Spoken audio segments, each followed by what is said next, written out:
પ્રકરણ 2 પ્રાર્થના ગીત હિન્દ માતાને સંબોધન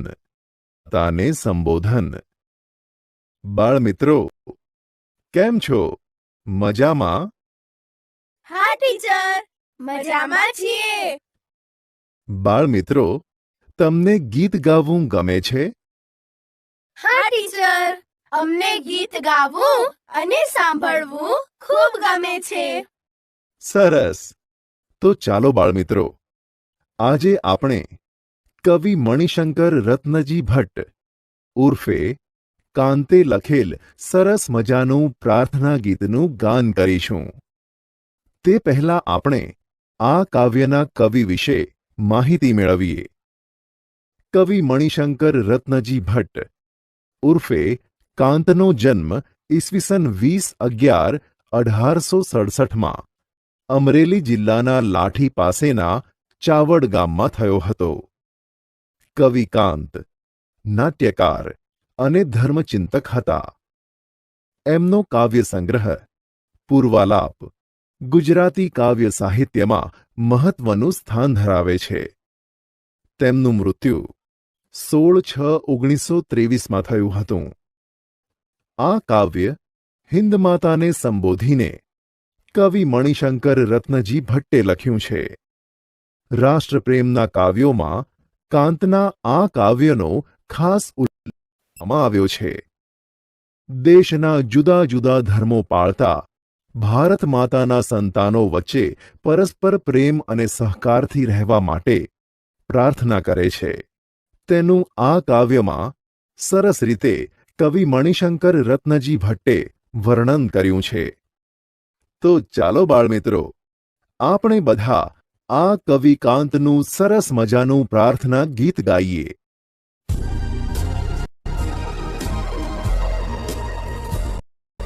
ओ हिंद देव भूमि संतान सौ तमारा, करिए मणिने वंदन स्वीकार जो अमारा.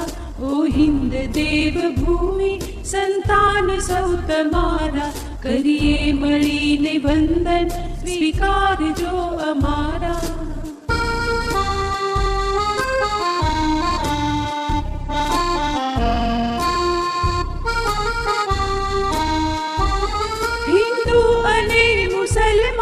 विश्वासी पारसी जी देवी समान रीते संतान सौ तमारा.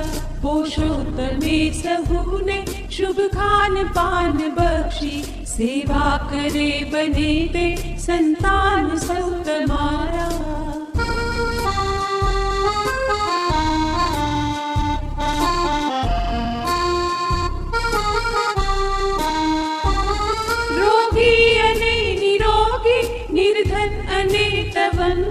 ज्ञानी अने निरक्षर संतान सौ तमारा. वाल्मीकि व्यास नानक मीरा कबीर तुलसी, अकबर शिवाजी माता संतान सौ तमारा.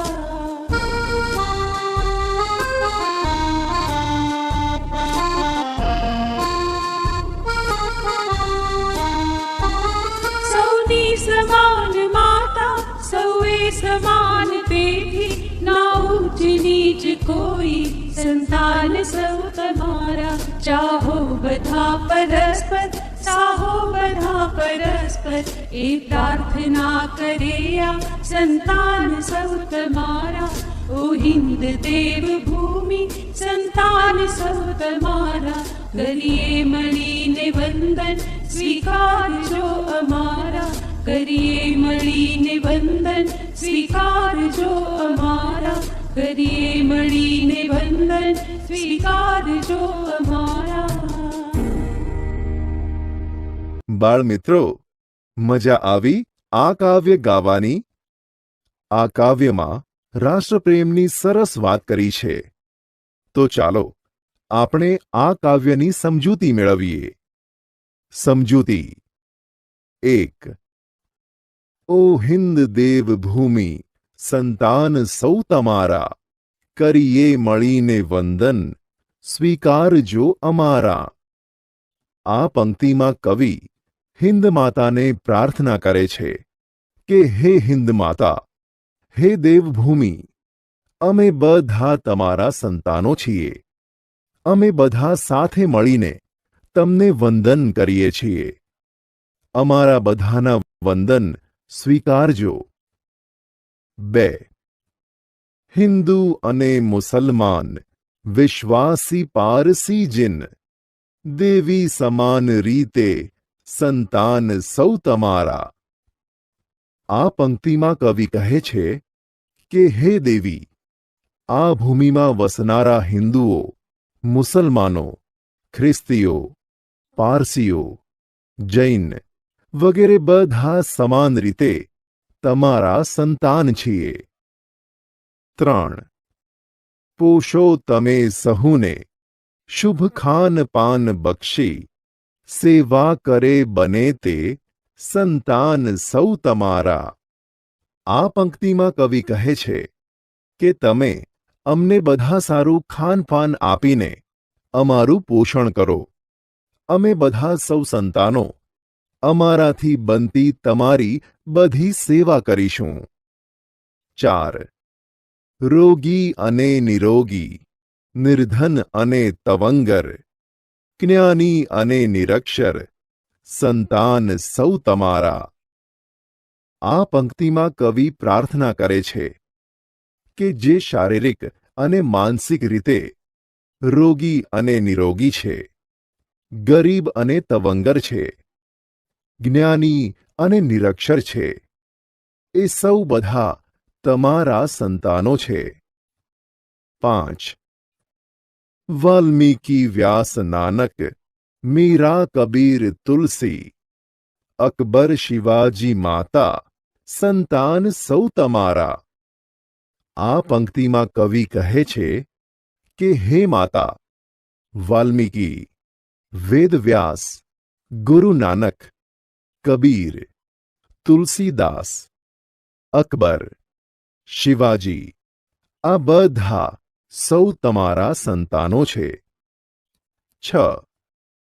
સૌની સમાન માતા, સૌએ સમાન તેથી, ના ઊંચ નીચ કોઈ, સંતાન સૌ તમારા.